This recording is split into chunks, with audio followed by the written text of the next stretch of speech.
dia a todos. Agradeço essa oportunidade de trazer aqui esse tema. E o que eu vou fazer a apresentação é de um projeto concreto de uso múltiplo das águas. Nós, no IDELT, Instituto de Desenvolvimento, Logística, Transporte e Meio Ambiente, nós temos trabalhado sobre esses temas interface nessas áreas, ou das transversalidades, como é a palavra hoje mais da moda. E nós firmamos recentemente um convênio sobre esse assunto específico com o Águas Claras, dirigido pela Estela, que está aqui presente, e na oportunidade realizamos um debate específico sobre o hidroanel. Eu resisti colocar algum subtítulo, pensei que talvez pudesse ser próprio, hidrovia e meio ambiente, aliados estratégicos, ou hidroanel metropolitano, um projeto estruturante, mas resolvi deixar específico o título genérico do hidroanel. Vocês vão ver, tem muitos slides, mas não se assuste, vou ficar dentro do tempo, imagino. E como essa é uma casa muito afeita à comunicação moderna, eu vou falar em banda larga ou 4G, tá certo? Mas não se preocupe, porque a apresentação vai estar disponível na íntegra, e além disso eu produzi um Frequent Asked Question, porque como já fiz mais de umas 200 apresentações sobre hidroanel, eu fui recolhendo as perguntas mais frequentes. Então, esse material também está disponível para vocês, e eu vou até responder algumas dessas perguntas aqui ao longo da apresentação. Esse é um mapa da nossa região, da bacia do Tietê-Paraná. E esse é um mapa físico. Eu tenho certeza que todos vocês saberão desenhar os estados nessa região. E por quê? Porque esses estados são desenhados pelas águas. Particularmente o estado de São Paulo, ele é um estado que tem 2/3 do seu perímetro de águas. Isso descontado o Tietê. E se nós considerarmos tecnologias, por exemplo, como essa do embate usado na Europa, que é de navegação de águas rasas, né?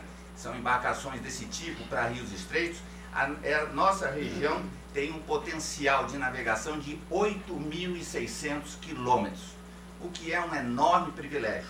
Desses 8.600, nós temos a hidrovia Tietê-Paraná operacional, 1.200 quilômetros apenas. E isso eu estou dizendo com tecnologias consagradas, sem considerar essas tecnologias mais avançadas, como elevador, como roda, como viaduto de hidrovia, que vez por outra está circulando aí pela internet. Quando nós chegamos aqui no Planalto de Piratininga, à beira aí da muralha, nós nos deparamos com uma extensa rede hídrica, dividida em diversas bacias, que veio sendo ocupado ao longo do século XX em particular, incidentalmente em torno desses recursos hídricos. E para abastecimento, para atendimento dessa massa na região metropolitana, há necessidade de transposição de bacias e uma extensa rede de infraestruturas para abastecimento, controle de cheias, geração de energia elétrica. Mas nem por isso São Paulo perdeu as suas características básicas. E aqui uma primeira grande surpresa: São Paulo é quase uma ilha. Esse mapa nós vemos com frequência, mas olhar com esse olhar é uma surpresa para certamente a maior parte dos presentes. Isso é um privilégio que nós temos e ainda temos, podemos dizer assim. Foi diante desse mapa e dessas conclusões que surgiu a ideia do hidroanel. Ela não é uma ideia nova, porque quando eu assumi o departamento hidroviário em 2008, a primeira coisa que eu fiz foi fazer um inventário do que havia sido pensado sobre navegação na região metropolitana. E a surpresa é que ao longo de mais de um século, nós conseguimos localizar 67 projetos, deve ter mais. E nós fizemos um seminário em 2008, quando houve essa interpretação, e aí surgiu a ideia do hidroanel. Na sequência, foi desenvolvida a concepção geral do projeto, posteriormente contratado um estudo de pré-viabilidade técnica, econômica e ambiental, que foi apresentado agora, em março de 2009, num concorrido seminário na FAO. Temos aqui vários dos professores que, inclusive, lá estavam presentes. Então, essa é a breve história do hidroanel, que, na verdade, é a reciclagem de ideias que vieram sendo construídas ao longo de um século. A agenda e o noticiário atual, ele está muito dominado pela chamada crise financeira, ou as crises financeiras. E, na verdade, isso tem obliterado uma série de outros temas que vem marcando a escassez de água, ameaças ambientais, congestionamentos urbanos, escassez de alimentos, esgotamento de petróleo. Ou seja, a agenda do século XXI é uma agenda bem mais complexa do que a mera crise financeira. E por que eu montei esse caleidoscópio? É porque, na verdade, o transporte hidroviário ele é parte da solução, ou da solucionática, como diria o ministro, de todos esses problemas. A começar porque ele é energeticamente mais eficiente, e isso é tão diferente que é quase axiomático, e é ambientalmente mais amigável. Isso sem falar de uma coisa que ao longo desse tempo que eu tive debruçado sobre esse assunto, acabei descobrindo. É que os empreendimentos que vendem qualidade de vida, normalmente tem água por perto. Ou tem o oceano, ou tem rio, ou tem lago. Eu não sei se isso está no imaginário das pessoas, tem várias explicações, porque o corpo humano é majoritariamente de água, cada um explica de um jeito, mas esse é um fato. Essa ideia de que nós temos a água, ela na verdade está associada à qualidade de vida, é uma coisa muito presente nos países desenvolvidos, e eu acho que não é uma coisa distante de poder estar aqui na nossa região metropolitana. O transporte, ele é responsável por 13% das emissões totais globais de gases de efeito estufa. Mas se nós considerarmos apenas a emissão decorrente do consumo de energia, esses 13 viram 23. E com uma característica importante é que o transporte tem crescido mais do que os outros setores e a carga mais do que os passageiros. A boa notícia é que 90% do que é transportado, ele é sobre águas, que emite 10% do setor. Vale dizer, o transporte aquaviário, ele transporta 90% e ele emite apenas 2,3% do total. Só que no Brasil, esses 23 viram 42. Isso porque o Brasil tem uma combinação de uma matriz de transporte suja, porque nós somos o dobro rodoviarista do que os grandes países de grandes territórios, e no caso de São Paulo, isso é particularmente importante, porque essa combinação que nós temos no Brasil de uma matriz de transporte suja com uma matriz energética limpa, em São Paulo ela ainda é potencializada. Ou seja, se no mundo é 23, o Brasil é 42, São Paulo é 55%. Essa foi uma constatação, transporte é responsável por 55%. Essa foi uma constatação do Grupo de Trabalho da Polícia Estadual de Mudança Climática, que a Estela era responsável, o grupo de transporte nós trabalhamos, e nós ficamos muito surpresos. E entre o inventário de 2007 e 2010 pulou de 48 para 55. Isso porque em São Paulo, se o Brasil é 2/3 rodoviarista, São Paulo é mais do que 90%. Ou seja, ou vai se mexer no transporte, ou as metas que já são difíceis serão absolutamente e matematicamente inexequíveis. Isso ficou claro quando nós fizemos um balanço, ou seja, com a meta é sobre 2005, dos 40 milhões teriam que ser reduzidos para 22. Só que os 40 milhões, naquela regra do business as usual, ele pularia para 76. Portanto, nós temos que reduzir mais do que tudo que foi emitido em 2005. Então, essa regra dos 20%, essa meta da PENC, de 20% é enganosa, porque esses 20% na prática é mais do que 50%. Então nós temos que ser sistemicamente mais do que o dobro eficiente. Por isso que diante, e usando esse surrado ideograma chinês, essa ideia de que a crise é a somatória de ameaça e oportunidade, eu efetivamente creio que nós estamos diante de uma oportunidade que não devemos desperdiçar. E no caso do transporte, isso se manifesta por uma mudança na matriz de transporte, e, para tanto, a necessidade de um planejamento e gerenciamento integrado do transporte. Eu acho que é a falta dele que cria esse desbalanço. Muito mais do que qualquer conspiração da indústria automobilística comendo frango com polenta lá no restaurante de São Bernardo, eu acho que é essa falta de planejamento e gerenciamento integrado que conspira contra o modo ferroviário, o modo aquaviário e assim por diante. Então é por isso que eu tenho batido muito nessa tecla, e eu creio nela, e por isso estou mais animado agora, de que hidrovia e meio ambiente são aliados estratégicos. Quase que nós podemos dizer que o que é bom para a hidrovia é bom para o meio ambiente, o que for bom para o meio ambiente é bom para a hidrovia, ou para a mobilidade e logística de uma maneira geral. A Europa, que já tem uma larga tradição nessa área, lançou agora em 2011 o chamado White Paper, que é um plano até 2050 de transporte.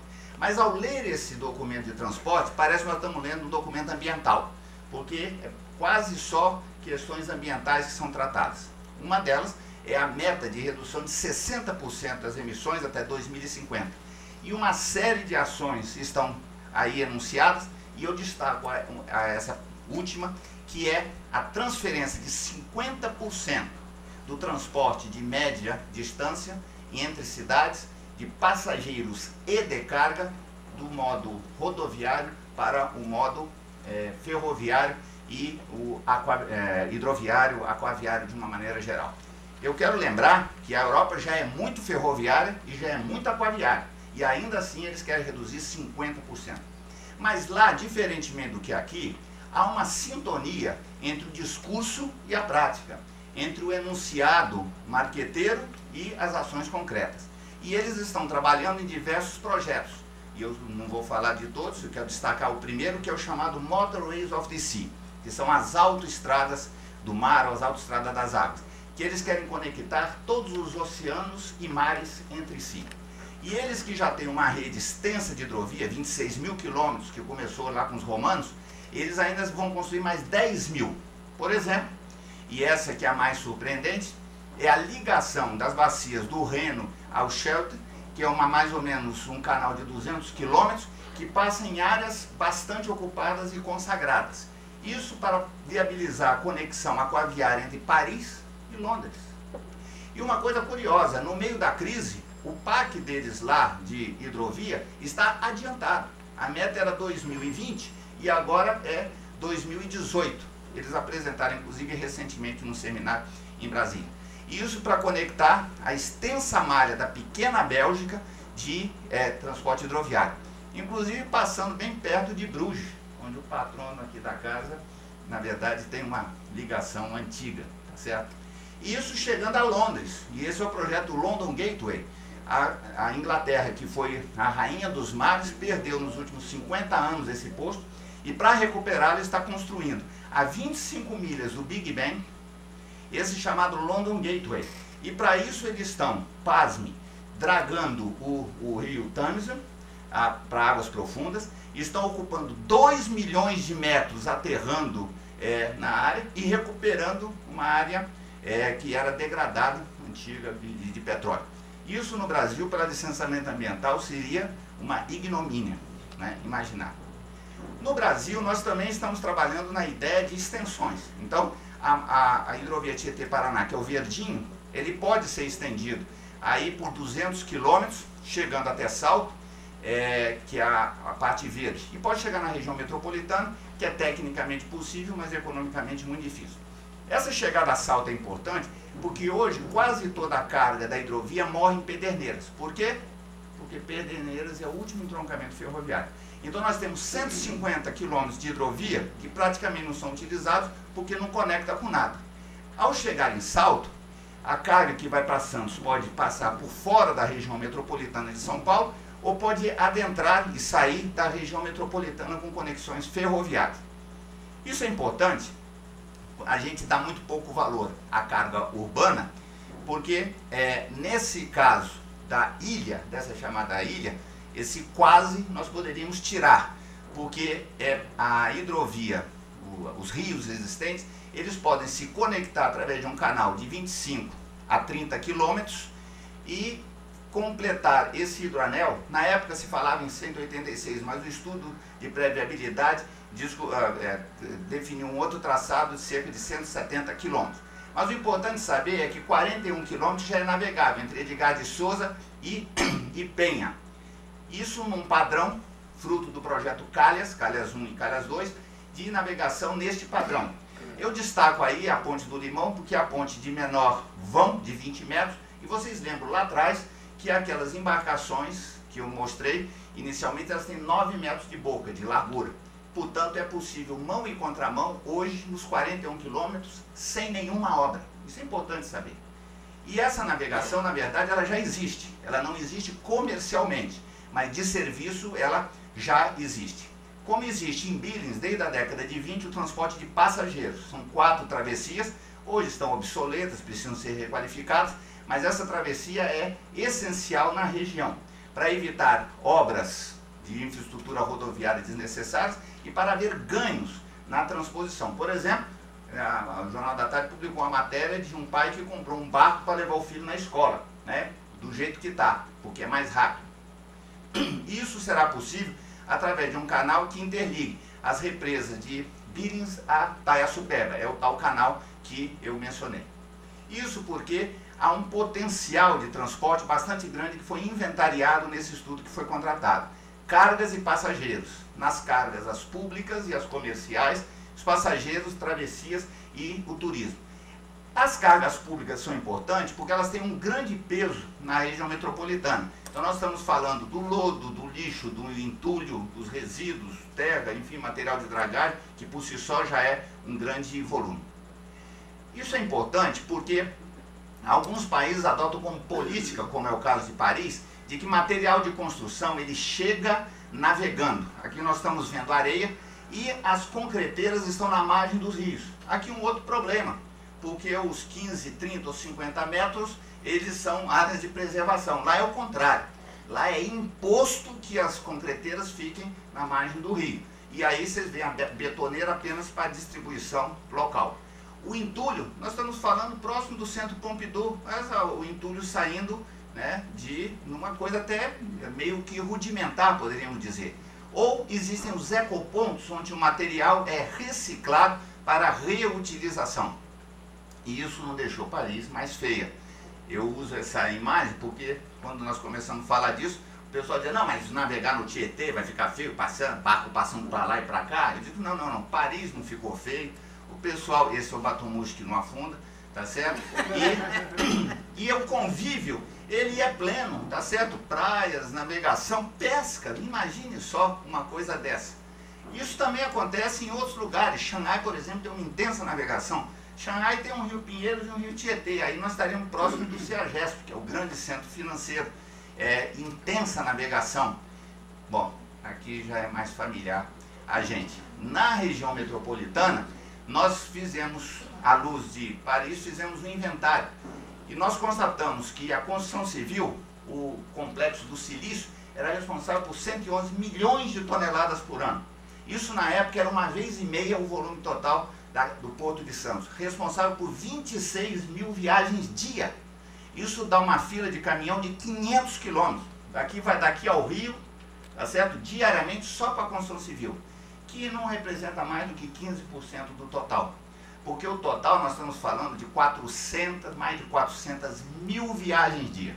Aí tem Kombi, Fiorino, entra tudo, tá certo? 400 mil viagens por dia. Fora as cargas que cruzam a cidade sem ter nada a ver. Por exemplo, 5 milhões de toneladas por ano, vem do Vale do Ribeira para o Vale do Paraíba, passa pela Marginal e não tem nada a ver com a região metropolitana. 15 milhões de toneladas de bauxita passa na Estação da Luz, sem ter nada a ver com a região metropolitana. Um outro problema que nós temos é de gestão. Nós temos 46% dos nossos caminhões andam vazios. Isso é um índice absurdo. Isso é problema de software, de gerenciamento. Esse índice na Europa é 22 a 24, nos Estados Unidos é 16 a 18. Vale dizer, nós somos o dobro ineficiente que a Europa e 3 vezes ineficiente que os Estados Unidos. Tudo isso são viagens desnecessárias utilizando um viário desnecessariamente. E claro, isso tem efeitos sobre a qualidade de vida e a economia da região, inclusive constatado em estudos que foram feitos especificamente sobre esse tema. Nós também levantamos à época a questão das concreteiras e tivemos uma grata surpresa. 44 das 70 e poucas concreteiras ficam a menos de 500 metros dos rios.